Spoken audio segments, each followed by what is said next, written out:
And a quorum has been established. Tonight, we're going to begin our council meeting with a couple of presentations. First, there's a presentation from Mary Scheide of the Pleasant Hill Library. Mary, welcome to the council meeting. We're glad to have you here. And what's going on at Pleasant Hill? Thank you, Mayor Hicks, council members, and city staff. Thanks for having me. I have some updates for you this evening. The first is to tell you about the new iLab at the Pleasant Hill Library. When I was here last, I mentioned to you that we were going to be getting a 3D printer and an iMac computer, and those were installed in the library in early October, and I brought you all an example. I have a larger one, and it's in red. Your color is much more suitable for the Hastings Bridge, but I printed these bridges on our new 3D printer. So the printer can be used to learn a new technology and to make something fun. For example, a bridge that you can put on your desk to remind you that this is available. And it can be used to be creative and to make something functional. For example, we had a young man come in that had some type of a railroad track and one of his connectors broke, and he found a file for that and he printed it and used it to make something functional. The iMac computer that we have has the complete Adobe Creative Cloud software on it, and it has other apps like iMovie, which you might be familiar with. So you could use it to make a family movie or design a newsletter. Really, the ideas are endless. Both of these pieces of equipment are free for the public to use. Right now, they can be reserved online for up to 2 hours at a time. The librarians are available to help people work through it and to learn this new technology. We are learning as we go. We are offering some intro to 3D printing classes. These are just 30 minutes long, just an overview of how it works and how you can use it. We're offering 2 every month, starting this Thursday and running through the month of May. Registration is required for those, and we are having a 3D printing open house on Monday, January 29th from 4 to 7. If people just want to drop in, we'll have our own printer and we'll have an extra printer from our Egan location so that we can do demonstrations and introduce people to this new technology. You also have in the materials that I handed out our complete program guide for January through May for the entire library system. There's a bookmark also tucked in there that looks like this. It's for our winter reads. This is our adult winter reading program. It runs until February 23rd, and it's just a fun way for us to survive the winter and the cold. For every book that you read, you can fill out a review and you can drop it off at the library. And that gives you an entry into weekly prize drawings for free books and some prize baskets. This year there's a new online component, so you can sign up online, and that's a great way for people to participate in the program that might not otherwise be able to actually come into the library. I also wanted to give you just a brief update on our renovation. In October, the county board did approve the concept that includes an addition to the south side of the building. So that would be on the frontage road side. It will be about a 1,500 square foot addition. The county board also selected the firm Codet Architectural Group, and they will be handling the next phase that we just began, which is the design phase and the remodel. There will be an opportunity for the public to see the final designs. I don't know when that will be, but hopefully in the next couple months, just to keep the public informed of how we're proceeding. The tentative schedule is that the library will close sometime in the fall. There will be a temporary space where we will have some library services. The extent of those services will depend on the space that we're able to secure for that. So we are currently looking for available space in Hastings for that purpose. The best way for the public to keep informed on the status of the project is through our website. If you go to dakotacountylibrary.us and look for the library tab, you can search for Pleasant Hill Improvement Project and keep up to date, and we will post updates as we move along with the design. And lastly, I did include in your packet a flyer for Hastings Reads, As you know, this is an annual community-wide reading program. It happens every February. The theme for this year is Refugee Voices. There are 3 books selected for Hastings Reads. The title for adults and teens is The Song Poet, a memoir of my father, and that's written by a Minnesota author. Her name is Kao Kalia Yang, and she will be here on February 20th at the Hastings Art Center to talk about her book. There are activities running all through the month, starting with a kickoff at the library on Saturday, February 3rd. So I invite you all to participate with your friends and your family, and I will stand for any questions. Councilor, is there any questions? Councilmember Vaughn.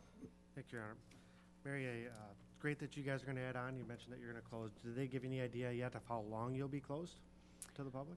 Well, I believe the goal is that we will reopen before the summer of 2019. So it could be 8-9 months? Very I close. believe so. Okay, thank you. Any other questions, Councilman?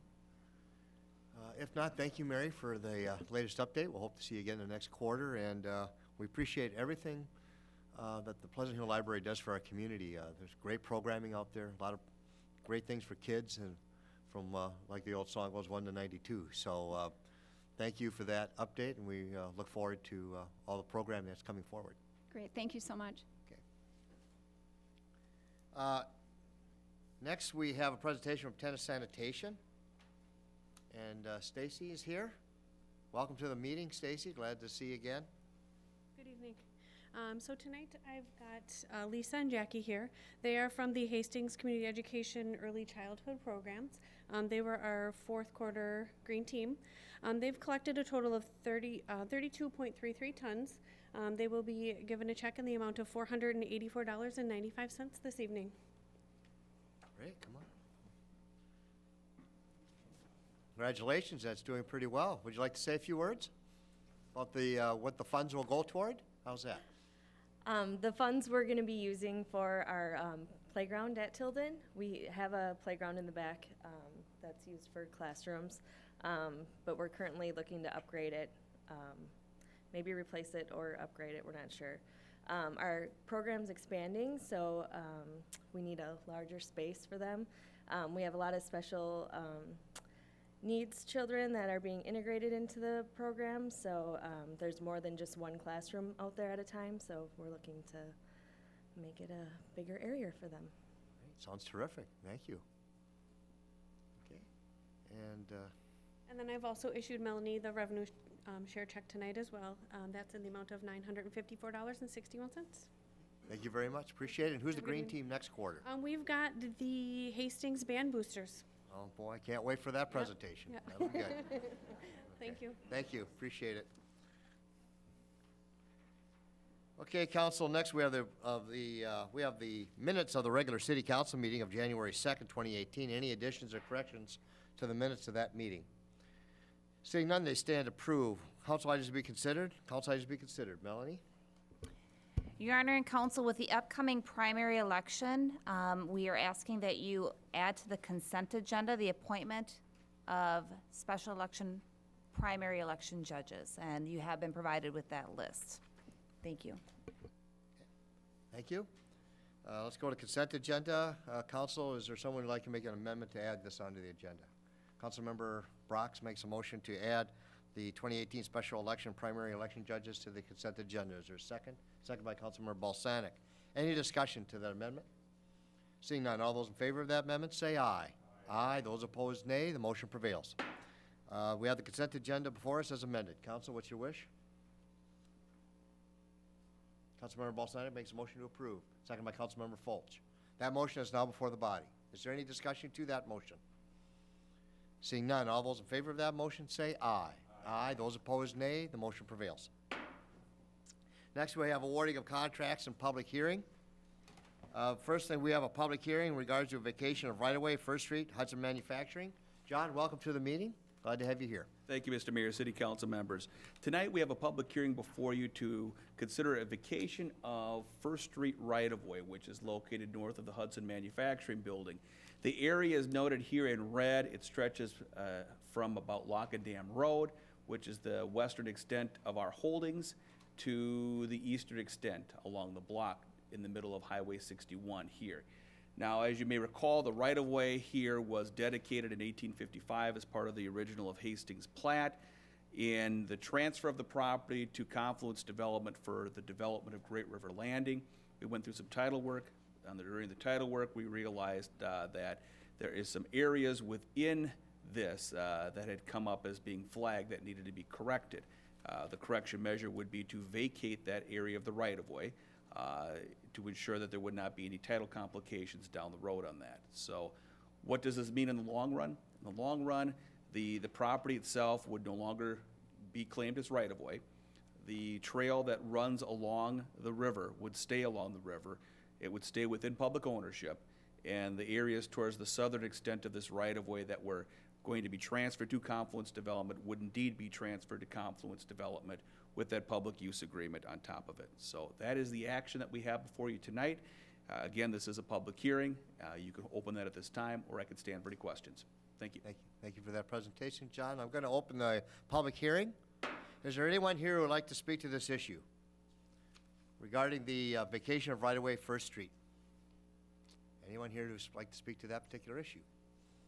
Okay. Seeing none, I will close that public hearing. Council, what's your wish on this issue?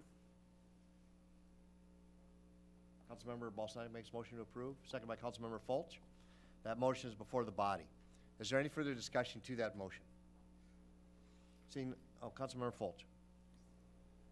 One question of clarification, just looking at some of the confluence development maps that we had been provided, and John, I just want to ask this one last time.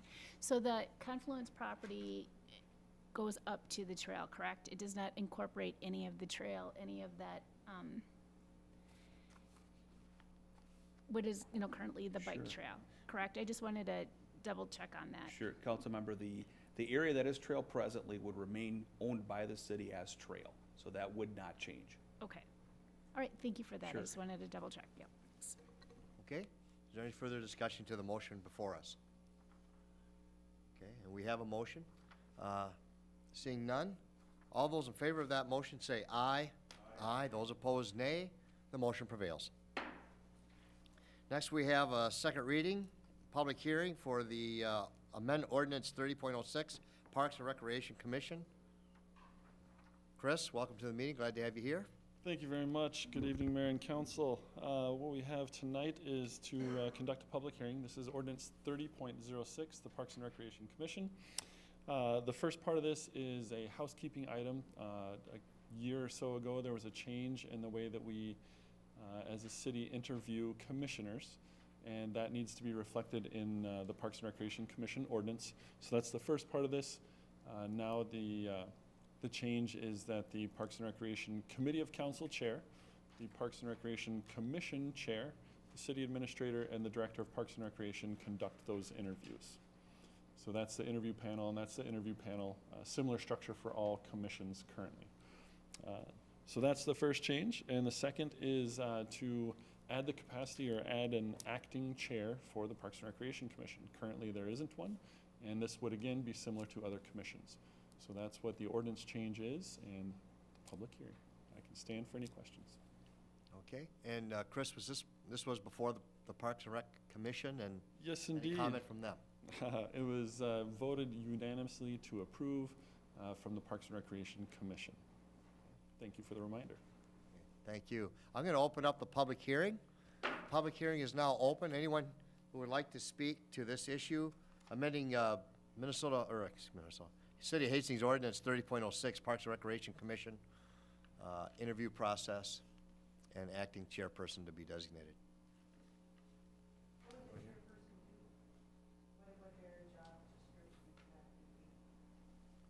Go ahead, Chris.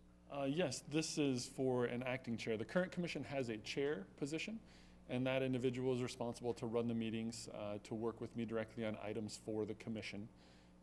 This is to provide an acting chair from another commission member that can provide those same services in the absence of the chair. Okay? So a vice chair, basically. Correct. They don't have one, so. All right. If there's no one else who would like to speak to this issue, anyone else? Seeing none, I will close the public hearing. Council, let's go to this order of business. What's your wish? Councilmember Brox. Councilmember Brock makes a motion to approve, second by Councilmember Lund. That motion is now before the body. Is there further discussion to the motion? Seeing none, all those in favor of that motion say aye. Aye. Those opposed, nay. The motion prevails.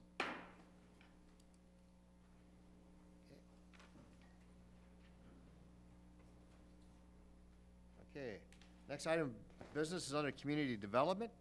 Resolution for the city council on a type 2 home occupation permit at 1165 Sherman Way. John? Thank you, Mr.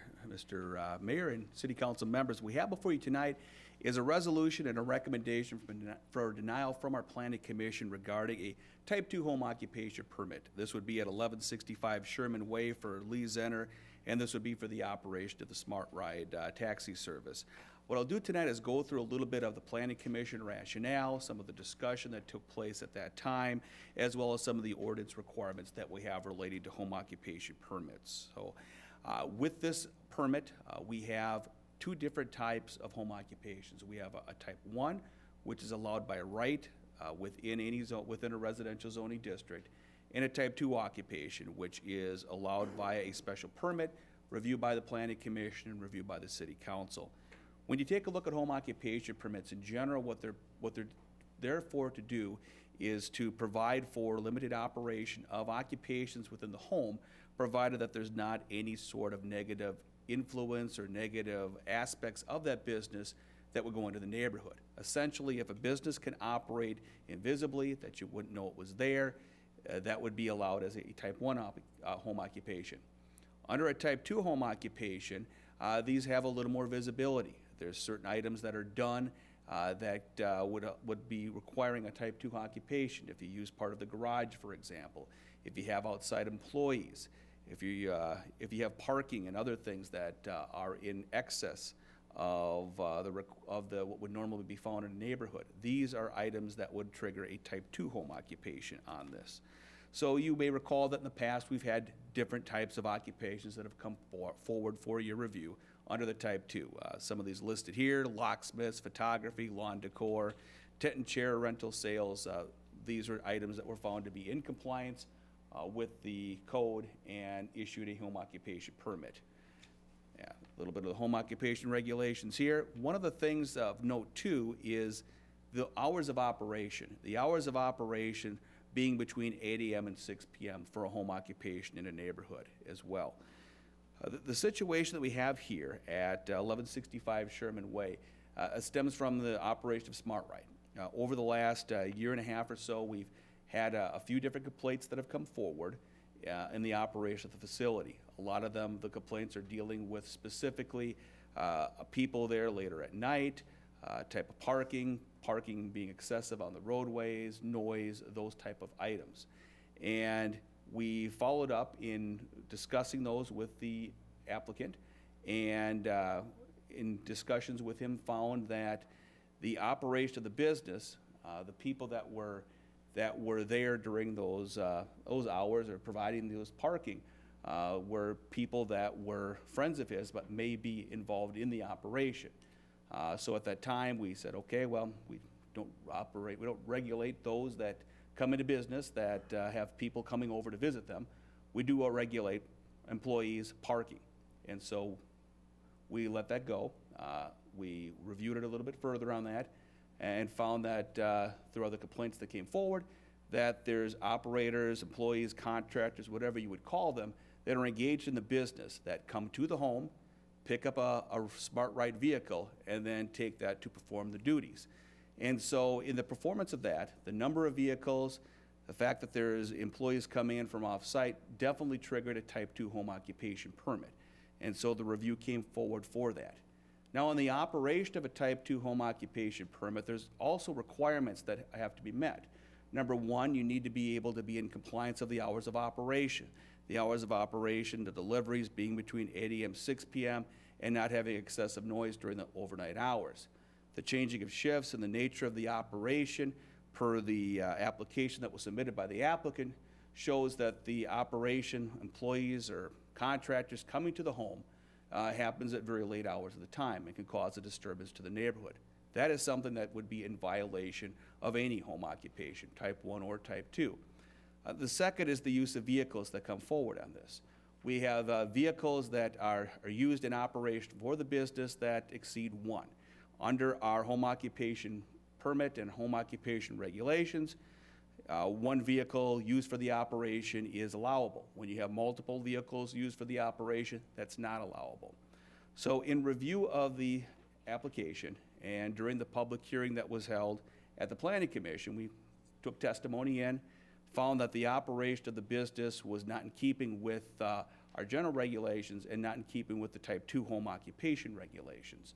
So what we have before you tonight is a resolution for denial, citing specific findings of fact for that denial of the home occupation permit.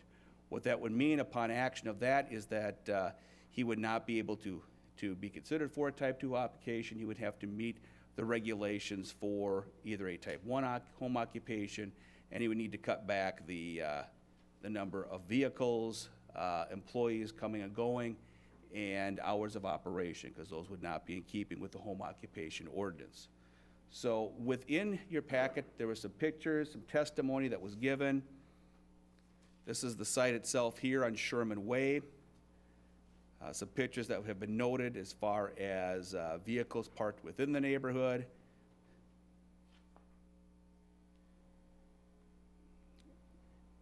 So this was provided as evidence that the operation is being done in such a fashion that the employees, the intensification of the business is out of scale for what the neighborhood would normally expect. So I can stand for any questions tonight, and thank you. Okay, thank you, John. This is before the council. Now, we don't have a public hearing process for this. However, I'm going to allow some comments to be made if people so wish to make comments. Is Mr. Zenner here? Yep. Okay. Lee, did you want to make a few comments at all? Sure. You have to come to the podium.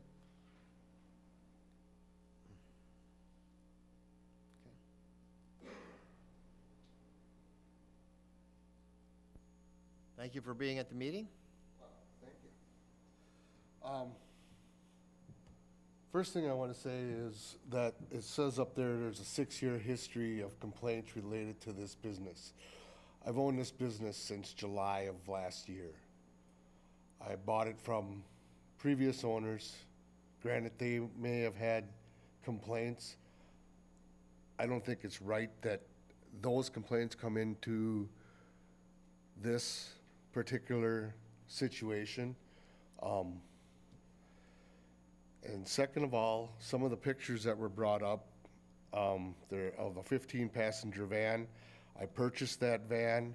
It was at my residence for about a week, maybe a week and a half, and then I rented a garage space for it, and it's been in that garage space since I rented it. It may be at my residence when I need it for that weekend, but then it goes right back to the garage.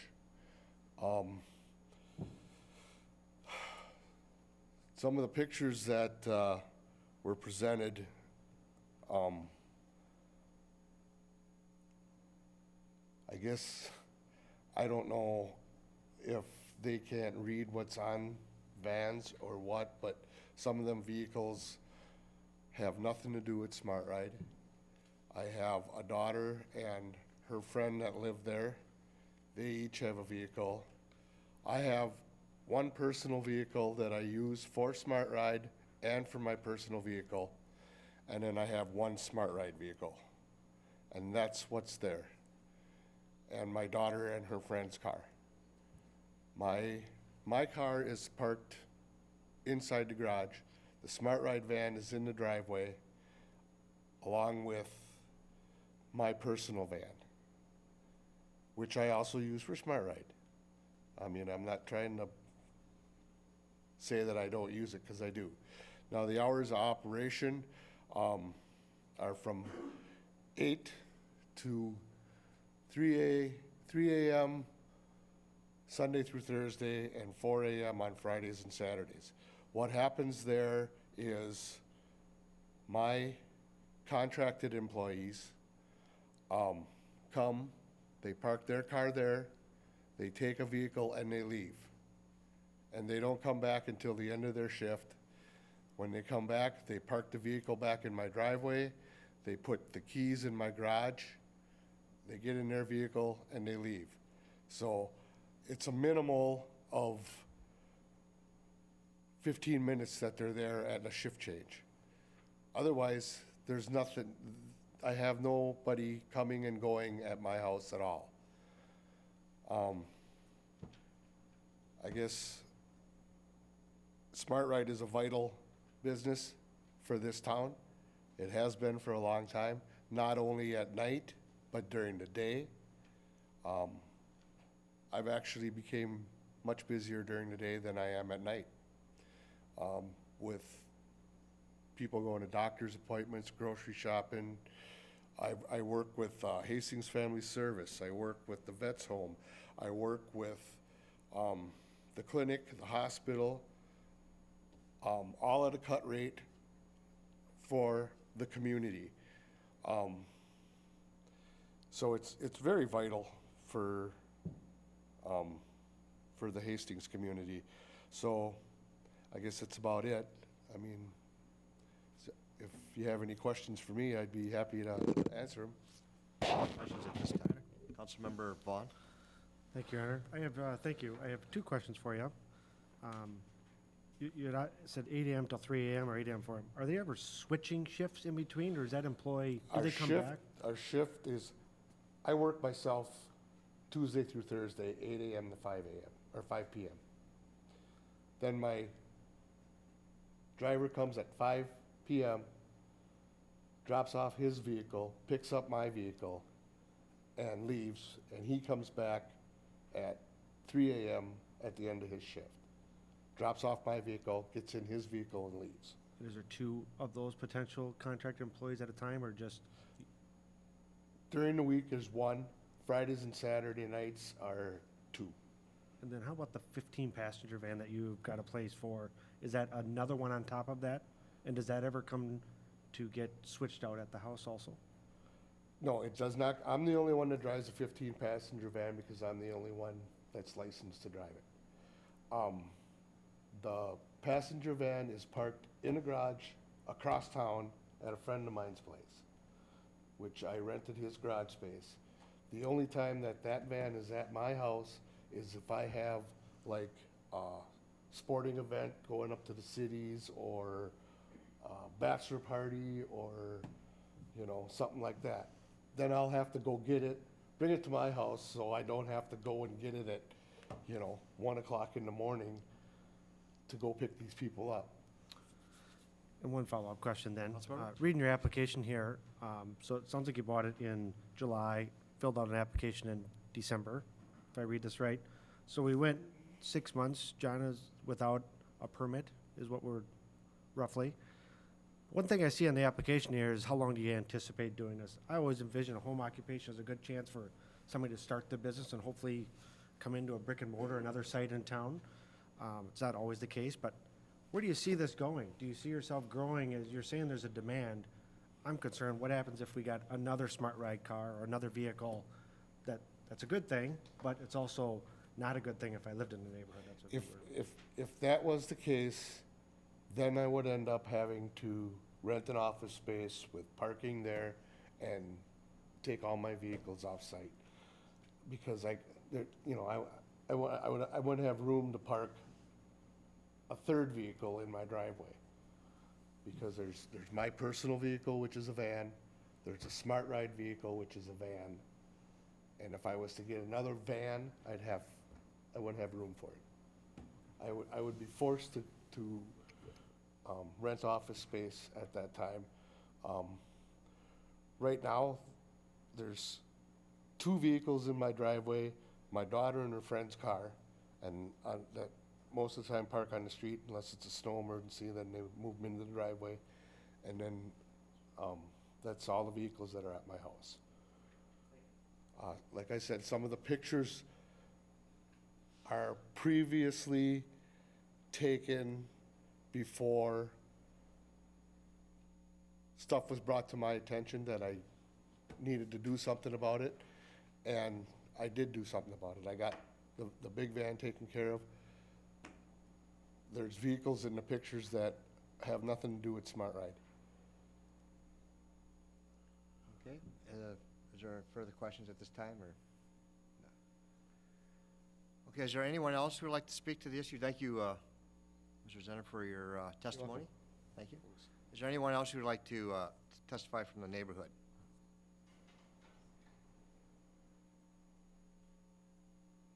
Well, Greg, welcome to the meeting.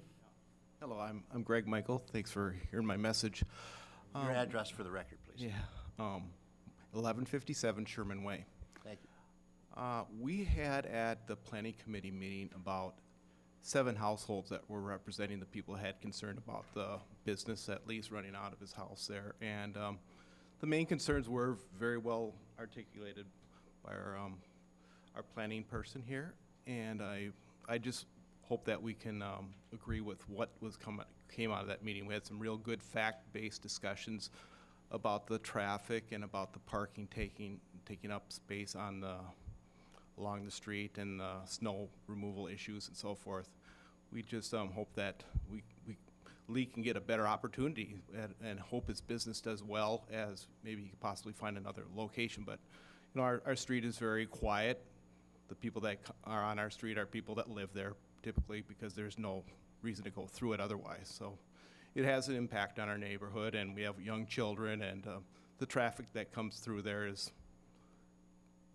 increased now because of that. So we expressed all our concerns, and we had a good discussion. So we just hope that what came out of that meeting with the Planning Commission will be followed and agreed to. Thank you. Okay. Well, thank you for your testimony. Appreciate that. Okay, Council, then we'll bring the discussion here, and if you have questions along the way, certainly feel free to do that. Councilmember Vaughn. Thank you, Your Honor. I just want to follow up. I did receive phone calls from the neighborhood, and my biggest concern is after 6. If I live next to this, it's not coming and going. It's cold out there. Those cars are now idling, I'm assuming. The car that was parked there for a few hours, waiting for their car to warm up to go home. 4 o'clock in the morning is awful late. I hear it now. If a door slams outside mine, it's not what I would want to live in, but it's a service that we're needing in the community, and I appreciate Mr. Zenner offering that service. And that's why I was asking questions before, is what's our opportunity? How close are we to getting this business into a different location, not a residential area? Because I don't think it's fair to the neighbors having that much traffic on the street that at that time of hour. So that's my only concern with this one, is great service that we offer, but I think it's a bad location. Thank you. Discussion, Council. Councilmember Balsanek. Thank you, Your Honor. Question for John. Is there any opportunity for this business to move into the business park? So that we could provide a location for them to operate? Councilmember, yeah, I mean, in any commercial district, business park, that would be a possibility for operation there. Even if it's a situation where the vehicles are parked there and the transfer takes place at that location. Well, I'm asking because Mr. Zenner said that he hoped to move the business at some point, but I'm seeing on the application, how long do you anticipate the home occupation will be the home occupation will be operated at this address, and it says 30 years with a question mark, so that doesn't sound very temporary. And to kind of echo what Councilmember Vaughn said, I think it's a business that we need to have in the community. It seems to be providing a great service to those with disabilities, retired veterans, and so forth. If this is not approved, I'm not sure what the business is going to do, if it's going to fold or whether it's going to go someplace else. And that's why I'm asking, do we have any kind of property available in the business park where this business could operate out of? Sure. As far as buildings that we own, no. We have land within the business park. Presumably, someone could purchase it and build something for the business. But as far as space available for lease, we would not. I think during a period of time prior to Mr. Zenner's ownership of the business, I believe it was operated out of Westview Mall for a while. I remember seeing Smart Ride vehicles parked within the mall parking lot. I'm unsure as to whether it was just vehicles being parked there, or if dispatching or other operations were done through that. But it appeared through the history of this, there was a period of time that within the neighborhood, in prior ownership, there was complaints. The vehicles are moved elsewhere. Business changed hands. Vehicles came back, and complaints came back. So, and I know we've got requirements for the Land for a Dollar program and so forth. Being that these are independent contractors that are being supervised, I guess for lack of a better term, by Mr. Zenner, that doesn't qualify, because I know we have to have so many employees over a certain amount of time and this and that and everything. And then just one final comment, and that's that I appreciate everything that our commissions do, and the work that they put in is valuable, and I always like to go with what our commissioners recommend. The vote from the Planning Commission was unanimous not to allow this, and out of respect for the commission, that's the way I do plan on voting. I would like to encourage Mr. Zenner to work closely with Mr. Hinzman to see if there is any other property in the city. I know we've got documents that show what's available and in what locations, and if this business could be moved into some property that's vacant with a building or whatever, then I would certainly encourage that. And with that, thank you, Your Honor. Okay. Is that a motion, Your Honor? Or Yeah, I Councilmember? guess I'll go ahead and make the motion to deny. Okay, motion to deny the Planning Commission recommendation? Yes. There's I'm a sorry, motion. to approve. Planning How do we, Commission yeah, recommendation. to approve the Planning Commission's recommendation. Clearly understood. Yeah, That okay. motion's been made. Is there a second to that All right. motion? Second by Councilmember Brox. Okay. That motion is now before the body. Discussion to the motion. Councilmember Leifeld. First question, Melanie or John, I'm not sure if you can tell me, do we have any sort of ordinance currently within a general residence as to how many vehicles you can have parked in your driveway or in the street? We do. And what is that, John? Within a residential district, I believe it's either 3 or 5. I don't know why I'm drawing a blank on that one. I believe it was 5, because at one Yeah. time I had 5 children with licenses and 2 of our own cars, so I remember that Okay. happening. So that's why I asked that question. I was very excitedly when I heard that you were taking over Smart Ride. Excited for you, excited for your family and the community, and the service that you provide is fantastic. I see him on a regular basis as he brings people to my place of business throughout the day, people who don't have licenses, people who otherwise come to me on a lark. You know, they're using their electric scooters to get to us, so we certainly appreciate it. If I'm doing my math right, am I counting 7 total vehicles with personal vehicles and what you own for Smart Ride? Is my math accurate? 7? Okay, so I've got a personal vehicle that you keep in the garage. I've got 2, hold up, I've got your daughter's vehicle and her friend that lives there's vehicle. I've got a 10-passenger van that's sometimes there but not always there. I've got a vehicle that, do I have 2 other vehicles, 2 other vans that your contractors drive? 'Cause I don't have enough, coming up with 6 to 7 here.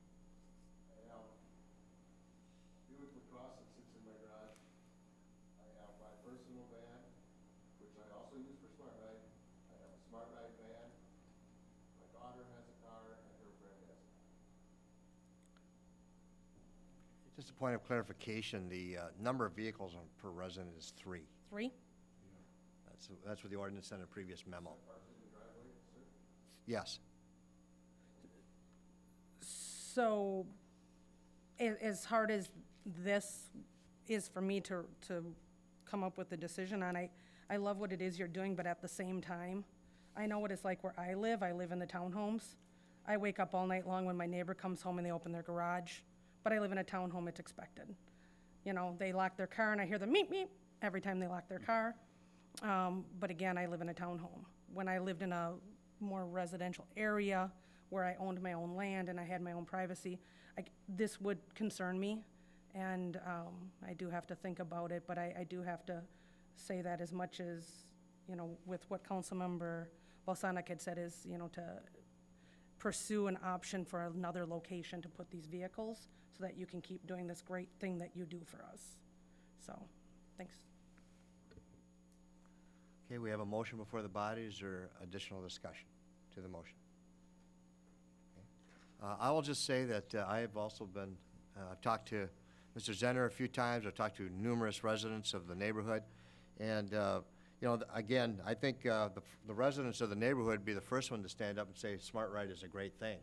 And they understand the value of Smart Ride. I have a number of friends who use Smart Ride, the elderly, and they value that service, and we want you to keep up that service.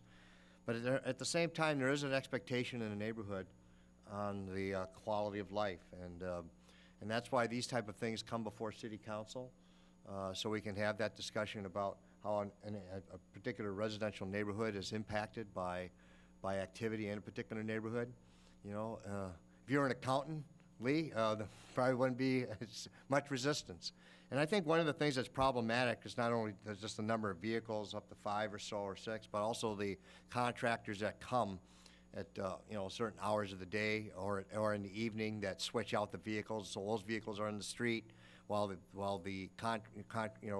business vehicles are out on doing their job. So I think it is problematic. I think, you know, as we discussed, that hopefully you might be able to find some parking spaces to lease. You know, one of the ideas, is Mr. Hinzman had suggested in the past, is I know at one time that people may lease spaces, for example, at Westview Mall, and where you have a commercial area and people will not be impacted. So I hope you'll take a look at those particular issues and criteria and see if we can work something out there, because it is a valuable service. Is there any further discussion to the motion before our body? Okay. Seeing none, all those in favor of the motion to deny, say aye. Aye. Those opposed, nay. Motion prevails. Next, we have before the City Council resolution to authorize submittal of the 2018 Community Development Block Grant Budget. John? I left prematurely. One of my favorite subjects. My apologies. Yes, we do have our annual budget released to CDBG, and we annually receive about $68,000. These are federal funds that are provided to us through Dakota County. In the past, what we've done is the majority of the time we've used them for assessment abatement activities for our public projects. Taking a look at the budget reserves that we have for CDBG, we have about $100,000 of unspent funds for that program presently, so we do not see a need to allocate further funding this year. And so what we're asking to do is to allocate the $68,000 towards a residential rehab program that Dakota County CDA runs. Now, the rehab program would be open to low to moderate income individuals, would help with a variety of different residential rehab different actions in the home. Now, this would be something that would be completely separate from the program we presently run through HEDRA. The difference with this loan is there's no payments. The payments themselves would not be made, or the loan would not be paid back until the home was sold or refinanced to take money out of the home. In talking to Dakota CDA, there's presently 2 people on the waiting list right now that would use the program in Hastings if funding was available. So our recommendation is to allocate the $68,000 of our CDBG funding towards the program, and I can stand for any questions. Okay, John, thank you for that presentation. Council, this issue is before us. What's your wish? Councilmember Vaughn makes a motion to approve, second by Councilmember Brox. Is there discussion to the motion? I'll just chime in and say I will support this. I think it's a worthy effort. I would not be supporting it if we were running low for the funds for assessment abatement, which I think is the #1 priority for the city for these funds. But since we are running with enough dollars to handle that program, I can support this motion. Okay. All right. Seeing no further discussion to the motion, all those in favor of the motion say aye. Aye. Those opposed, nay. Motion prevails. Okay. Comments from the audience. Are there any comments from the audience? Any comments? Lee? I asked of the city council and the planning commission if they would grant me some time to find somewhere if I have to move my business. Okay.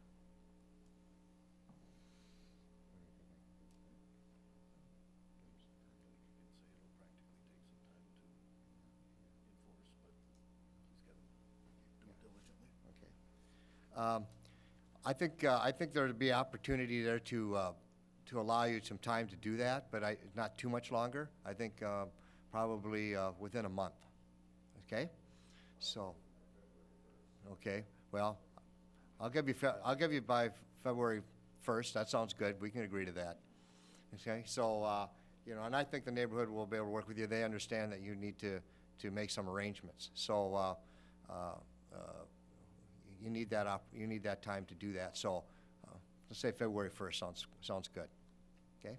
Thank you. Appreciate the question. Okay, any other comments from the audience? Any other comments?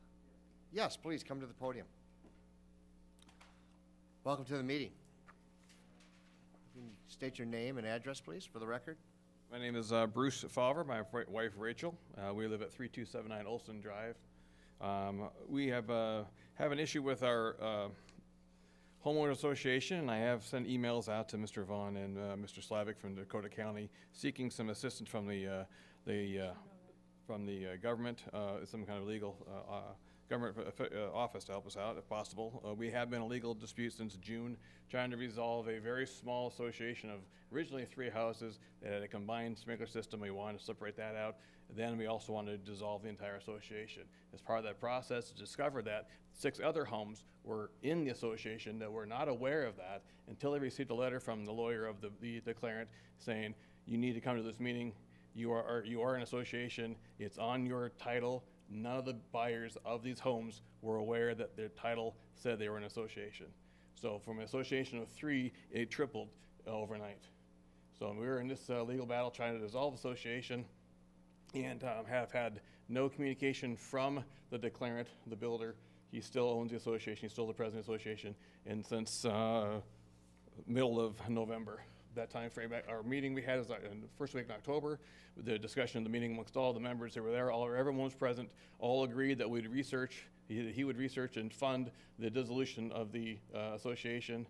And none of the actions have been taken. The only information we have from the city, which is very helpful, Justin Fortney has provided us a letter that the city is willing or allowing us to dissolve the association. But right now, we're not getting any communication from the declarant. So we've gone to the county, who has all the records, trying to find out if they could help us with this, or if even the city could help us get the ball rolling before we have to go up to the Secretary of State. So that's why we're here tonight, to try to get some movement on this activity. So. Okay, Councilor, I know that you're up to date on this issue. Thank you, Mayor. I am familiar with the situation. We have talked about it with the community development group. It's my understanding the developer has agreed to undertake the work that you are asking for. It is a timing issue. I've applied what pressure I think I can to that attorney. I know, when I talk with him, he says they are working on it and they are moving forward. I've told him that this needs to happen and it needs to get done. It's not a terribly difficult process, but it does take a lot of signatures. I think mortgage companies may be involved in things like that. So I guess what I can tell you is we are applying what pressure we think we can to the developer and his attorney to get things done. I can follow up again, and I'm willing to keep doing that. This is a legal situation between you and the developer, so we have to be somewhat cautious, and I think our ability to apply great pressure is maybe not there, but certainly we're willing and are doing what we can to apply subtle pressure or pressure that we can to just get them to get the job done. And I acknowledge that it is not moving as fast as I think it should, and we've told the developer that, and I will continue to tell them that, and can do that as quickly as tomorrow again. Okay, that's fine. Not to waste your efforts or the county's efforts, but is there a government organization that would be responsible for ensuring that the declarant does follow the rules and the bylaws? I don't understand, because the city has to give them permission to have an association, or requires it at one time, and then the county keeps all the records. Is there not a government agency that says you must do these things? It sounds like it's personal pressure by I would say there's not a separate agency that requires that. I think your remedies are probably a lawsuit against the developer, which I'm sure you are trying to hold off on doing for costs and other reasons, and I understand that.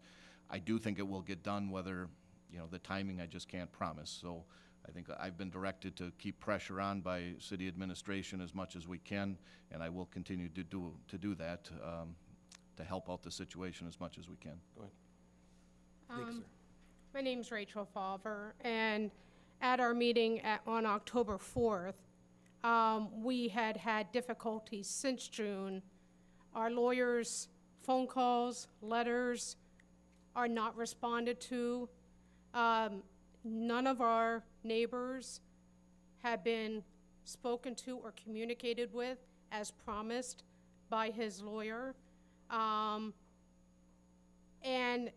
the one thing that we ever heard from October 4th to today that we stand in front of you is that his lawyer, the lawyer said, I have a deadline with the city of Hastings of December 14th to have the paperwork of dissolution. We confirmed with the city there was no such deadline. He said I'll probably have the paperwork done by Thanksgiving. The letter that our lawyer sent, there was never even acknowledgement that he received it. And the only thing that was said, we found out, honestly, was a lie. The city knows of no deadline. So we cannot there's no communication. We have legal representation. Of course, we're not asking for legal advice. We have that from our lawyer. But how can we move this forward if his lawyer and him will not even communicate with us? And none of our neighbors have heard anything since October 4th. How can he just go radio silent and not be accountable for, since our bylaws have to be filed with Dakota County, what's the point of having anything filed if he is not made to follow them? We're just confused and frustrated. Really, all I can say is your remedies lie in the courts, and it's not a very good option, and I understand that, but if that is the only other option that I think is out there, if you're not getting the relief that you're asking for, again, I think it's going to happen. The timing is what's the concern, and I think all this city can do is try to help you in applying pressure to the developer to try to push them to get things done.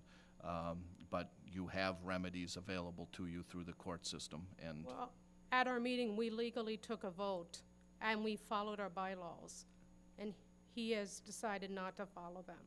I understand, and that's really all I can direct you to do. Okay. Thank you for your time. Thank you. Thank you for your testimony. Hope it gets solved. Okay, is there anyone else who would like to speak before the council? Any other comments? Comments from the audience? Okay, seeing none, council, announcements. Any announcements? Councilmember Vaughn. Just a update that I will be attending the next Red Rock Committee meeting on January 25th at 4 o'clock in Newport. And I hope to get a response back to some of the funding partners of Red Rock are dissolving from there. Dakota County is one of them. But since we represent Washington County and Dakota County, City of Hastings, we still plan on showing up to there and representing us that. So after this meeting, we'll start to know more about how it's going to land from here. So I'll give an update. I understand the governor's bonding proposal, there's a lot of money proposed for rapid bus transit, so let's keep our options open. Councilmember Folch, did you have an announcement? Thank you, Your Honor. Rather I wanted to just back up one step. We skipped over new business. And so I just wanted to. It's appropriate now. It's under announcements. New Okay, that business, is? yep. Okay, kind of lump them all together. Great, thank you for that procedural clarification. So what I wanted to bring up was a letter that we, as the council, have just received late this afternoon, and it came from the Hastings Downtown Business Association, where the DBA is formally requesting to come before the council and present us with research that they've been doing in regards to how municipal governments have supported other downtown business groups with beautification, the flowers. This last summer, for the last several months, the DBA has been expressing concern about the difficulty that they're having in watering the flowers. And so I would just like to ask that they be given the opportunity to come before the council, if not at the next council meeting, not knowing what's on the agenda, at the one thereafter, so that they have the opportunity to share the concerns with the entire group. We have received a letter with all of the officers of the DBA making this request, and so I would greatly appreciate, as Ward 1, as the Ward 1 council member, that the rest of the group take this into consideration and grant their request. Thanks. That's under new motion. I know that we all had a email in regards to this today suggesting we go to Finance Committee so we can have our parks and our public works folks be able to be a part of that process to talk about finding a solution, and that the DBA personnel would be invited to that as well. I think that's the proper course at this point, but let's have a little discussion on that. Councilmember, did you want to? Well, I would like just to clarify that I have brought this up several times to the council over the course of the last year, and I formally did put in a proposal requesting financial assistance to the council, and formally the Finance Committee voted this down, and they took it off of the budget for consideration in 2018 with $0 appropriated towards it.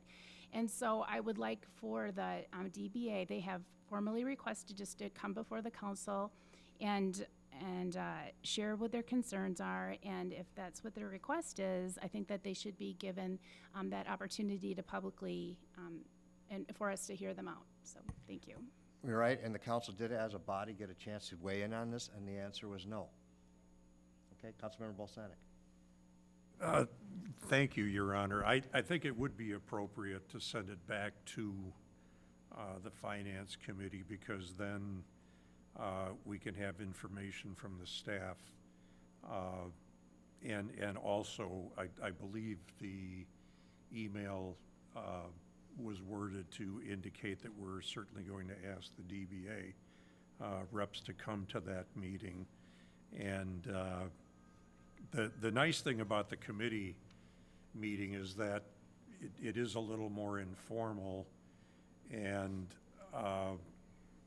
it may take an hour, I think, by the time we get through all of this. And I'm not sure whether it would be appropriate to try and wash all that laundry in front of an entire council during a regular meeting. So I do encourage us to send it to the Finance Committee, which brings up a question that I have. I have the Finance Committee meeting tomorrow morning at 7:40 a.m. and then Thursday evening at 7:40 p.m. And I just wondered when we are meeting. I have it in my notes, Wednesday, January 17th at 7:40 a.m. Okay, so we're not meeting Thursday evening, all right? No. And we would not be discussing this issue. No, it's the Green Acres. Tomorrow morning. We would, yeah, we've got other Wouldn't be fish able to to fry. invite everybody in time. So we can schedule another Finance Committee meeting. We got plenty of time. I don't think there's any flowers that are going to be growing in the pots downtown for a little while. So I think that'll give us all a chance to get organized. And I think it's good for us to take another look at it. Yeah, we voted it down at the last full council meeting, but it never hurts to take another look at it again. I agree.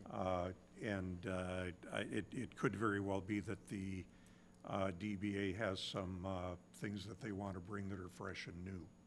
So I hope we can send that to committee. Thank you, Your Honor. Any further discussion? Councilmember Leifeld? Thank you, Your Honor. I'd like to have people put on their calendars my very first annual community meeting for the residents of Ward 3, as well as the rest of the residents of the city of Hastings. I will be holding that on Saturday, February 10th at the Hastings Library from 10 to noon, so feel free to put that on your calendars and come on out and ask me some questions. So thanks, Your Honor. Okay. Just to wrap up the discussion that Councilmember Folch brought up, if there's no objection, I'll direct that the Finance Committee take this issue up with the Downtown Business Association, with the 4 officers invited, and to have that discussion.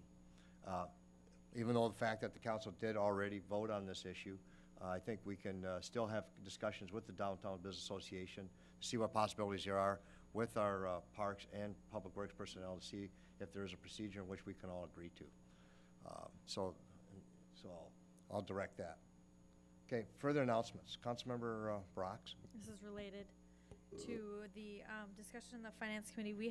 I have received additional research from what other cities do in relationship to their plants, namely the city of Red Wing. So we have that information and we've been looking at it already. And we're going to use that to bring to this meeting to have that discussion. So the conversation hasn't stopped. It's still been ongoing and continuing since this issue was brought up. It's just that we need a creative solution. And the one that was proposed previously wasn't workable with the budget. So we're going to try to find a creative solution that has partnerships involved in multiple parties so that we can get this accomplished in a way that would work for everyone. Okay, thank you for that information. Announcements. Any further announcements?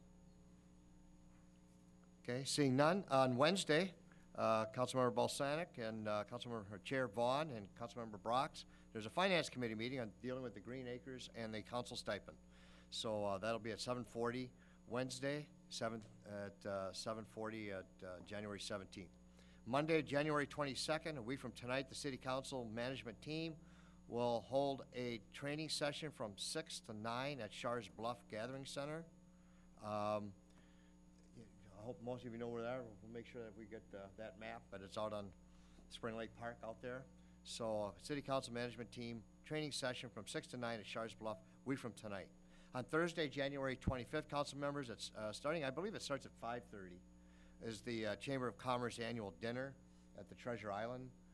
So members of the council will be attending, and the Chamber's annual awards dinner is that evening. On Monday, September 29th, or excuse me, January 29th, 2018, that's my fault.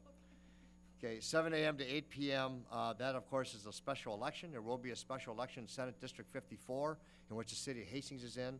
I think there is a primary in the GOP race. Is that correct? Okay, so there will be an election that day on Monday, January 29th. What's that? Monday, January 29th, not Tuesday. Okay, on Tuesday, January 30th, at 7 p.m. is Build a Park Community Meeting, held at the community room upstairs here at City Hall. Please join us as we plan for playground improvements at Lions Park. And if you are unable to attend the meeting, please feel free to contact Public and Recreation Director Chris Jenkins at 480-6176. He's sitting right there, I should say, with your ideas and examples. So Build a Park Community Meeting with playground improvements at Lions Park on 7 p.m. Tuesday, January 30th. Thursday, February 1st at 11:30 a.m., I will be giving the State of the City address. That will be at the Onion Grill at 100 Sibley Street.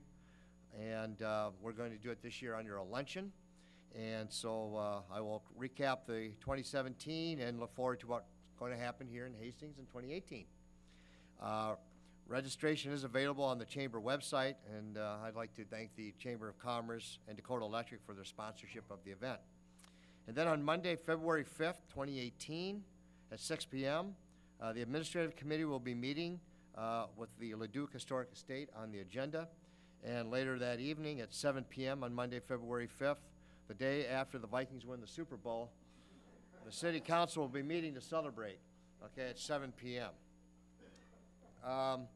I had on here a note about the letter from the Downtown Business Association as my next announcement. We took care of that item of business. There's no other item of business before the city council. A motion to adjourn is in order.